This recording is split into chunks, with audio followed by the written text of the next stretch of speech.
A finales del siglo XX, la vida cotidiana se pone bajo el foco de atención del pensamiento contemporáneo.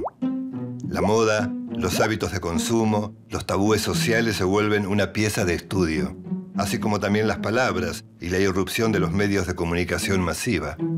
Entre los pensadores más influyentes de esta época se encuentra Roland Barthes. Barthes fue un lúcido crítico de la sociedad de su tiempo. El centro de sus reflexiones fue delimitar las diferencias entre naturaleza y cultura y aportar nuevas miradas sobre estos fenómenos. Analizó el lenguaje como instrumento de dominación de las clases burguesas y como intento ilusorio por construir una realidad. Al mismo tiempo reivindicó la responsabilidad y la libertad del lector para interpretar libremente los textos. La irrupción del lector, según Barthes, determina lo que llamó la muerte del autor. Fue uno de los intelectuales franceses más populares de los últimos 40 años y su influencia llega hasta nuestros días.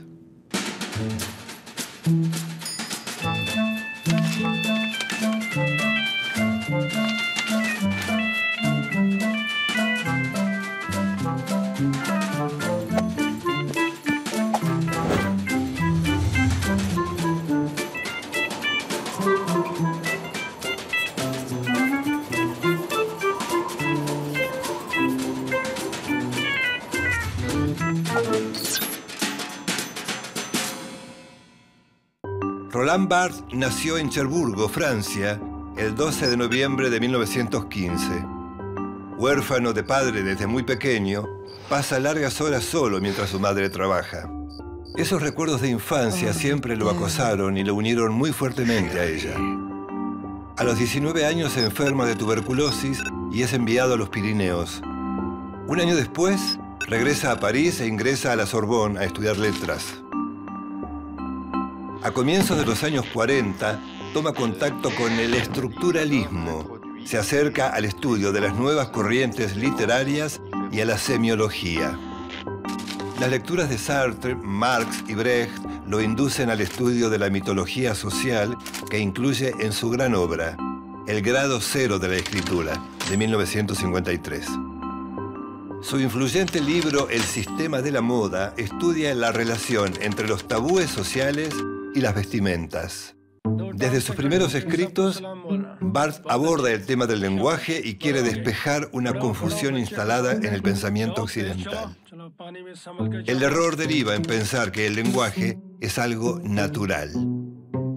Es una construcción social, al igual que la religión, el estado civil o los logros académicos. Ser casado, católico y graduado universitario no tiene nada de natural. Para Barthes es un mero accidente estadístico. Cuestiona la palabra natural que se aplica a lo que es socialmente aceptable, o moralmente deseable, o estéticamente placentero. Es natural comer, dormir, hacer el amor y usar el lenguaje. En cambio, no es natural qué comemos, cómo dormimos o hacemos el amor, o qué palabras usamos. Construcciones sociales que varían según la sociedad en la que se vive y la clase a la que se pertenece. Uno de los ensayos de mitologías se ocupa de el mundo del catch, un deporte popular, o sea, una actividad no intelectual. El catch no es una pelea real, sino una simulación. Y ese es su atractivo. En ese juego de simulación también participa el público. La particularidad es que nadie se engaña.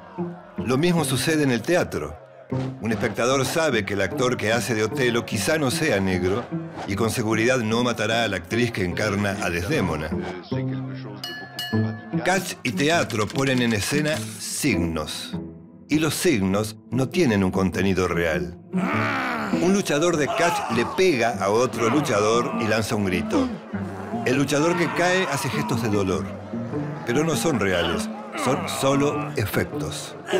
Lo mismo sucede con los gestos y actitudes en la vida cotidiana, porque todas las formas de comunicación son artificiales, funcionan dentro de una estructura. Y la estructura funciona solo porque vivimos en sociedad. Es decir, dentro de la estructura social, las relaciones están reguladas por normas. Saludamos de determinada manera y marcamos nuestro enojo no respondiendo las llamadas. Según el lingüista Ferdinand de Saussure, los signos no son naturales. Más aún, son esencialmente arbitrarios. Barthes afirma que la palabra arbitrario puede sonar a irracional. Y los signos no son irracionales, los signos son inmotivados. Los semáforos indican cuándo uno debe detenerse o seguir. No hay ninguna relación entre el color verde y seguir, ni el color rojo y parar. Es una convención. La misma convención puede verse en los luchadores de catch. El malo suele ser feo, desleal y desagradable y provoca la repulsa del público. El bueno es un caballero esbelto, viste de manera atractiva, respeta las reglas y goza del favor del público. En su libro El sistema de la moda, Barthes profundiza sus estudios sobre estos signos, las convenciones y sus significados. Pone como ejemplo al artista rebelde que se viste con jeans gastados y un suéter viejo en una convención cuidadosamente justificada. Estas convenciones en el vestir están determinadas por los tabúes del artista. Los tabúes señalan que ciertas ropas crean una imagen de nosotros a los ojos de los demás. Estas reflexiones se agrupan en lo que se da en llamar la semiología de la vida cotidiana. Según Barthes, ella es una escuela de honestidad intelectual. Todos deberíamos aceptar que los signos mediante los cuales proyectamos nuestra imagen son una expresión de una elección consciente. Esta postura de Barthes se asemeja a la idea de mala fe que desarrolla Jean-Paul Sartre. Sartre decía que los seres humanos nacen libres y saben que lo son, pero a veces no asumen sus responsabilidades e intentan culpar a sus padres o a la sociedad de sus desdichas. Describe este fenómeno como mala fe. La semiología de la vida cotidiana de Barthes se acerca a esa idea sartreana de la libertad. Todos somos libres, pero no nos animamos a ejercer esa libertad. Esa libertad se aplica a qué vestimenta usamos y también a la forma de hablar que elegimos, a los lugares que frecuentamos o a los círculos a los cuales pertenecemos. En su libro Elementos de Semiología, Barthes ataca la tendencia a considerar el lenguaje como un medio neutral de comunicación. Esto puede verse más claramente en la literatura. Los textos literarios no tienen un significado final, comprensible y aceptado por todos. Son signos y como tal pueden ser interpretados. Cuando leemos una novela tomamos contacto con personajes y situaciones ficticias que no existen. Las novelas no hablan de la vida real, ni siquiera tienen un mensaje preciso sobre qué significa, por ejemplo, el amor desdichado de Madame Bovary. Según Barthes, la claridad de un texto literario no puede ser considerada una virtud como interpreta la tradición cultural. La virtud de un texto está precisamente en que sea una lectura dificultosa y poco comprensible. Por eso Barthes ataca al realismo como escuela literaria. El realismo es una idea burguesa que acepta que el mundo puede ser descrito de manera fidedigna. Barthes denuncia la resistencia de la crítica académica a la ambigüedad del lenguaje literario. La escritura literaria, según Barthes, es simbólica. Por lo tanto, no puede ser del todo clara. Tampoco tiene que cargar con las ataduras históricas o biográficas, por ejemplo, que tal historia desgraciada se debe a que el autor había enviudado.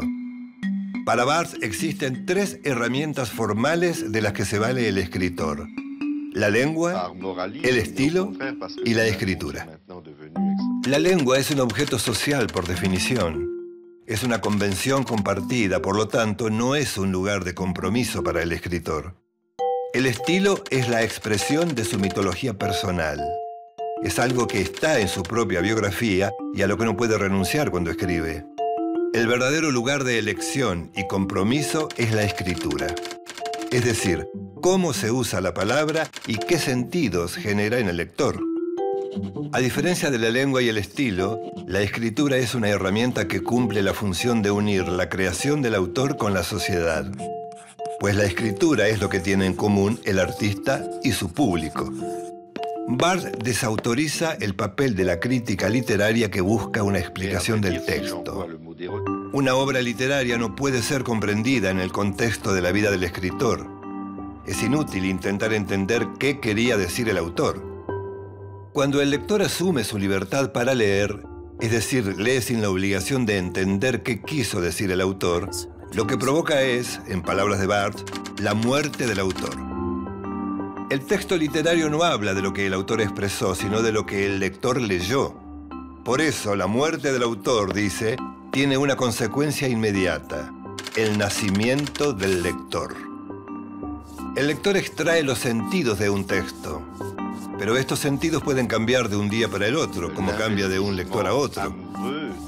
Sostiene que la libertad del lector es lo que da sentido a un texto. Y en eso no interviene la intención del autor ni lo que los críticos llaman contenido. La lucha contra la lectura conducida de un texto tiene que ver con su postura respecto del lenguaje como construcción. Por eso afirma con contundencia: el lenguaje no es reaccionario ni progresista, es simplemente fascista. Para Barthes, cuando una obra literaria expresa únicamente lo que se supone que quiso decir el autor, no queda lugar para el desacuerdo. Es decir, impone su discurso. En uno de sus libros fundamentales, El placer del texto, Barthes insiste en relación entre el texto y el poder, unido a otra de sus indagaciones, el placer. Si la libertad es despojarse del poder, solo puede haber libertad fuera del lenguaje, dice. Es lo que Barthes llama el esplendor de una revolución permanente del lenguaje, es decir, la literatura leída al modo de Barthes. En 1980, un año después de la muerte de su madre, Barthes sufre un accidente en la calle. Muere atropellado por una camioneta de una lavandería enfrente de la Sorbonne, después de haber almorzado con François Mitterrand y con su amigo, el filósofo Michel Foucault. Rebelde, inconformista y transgresor, Barthes representa una nueva forma de escribir y de pensar.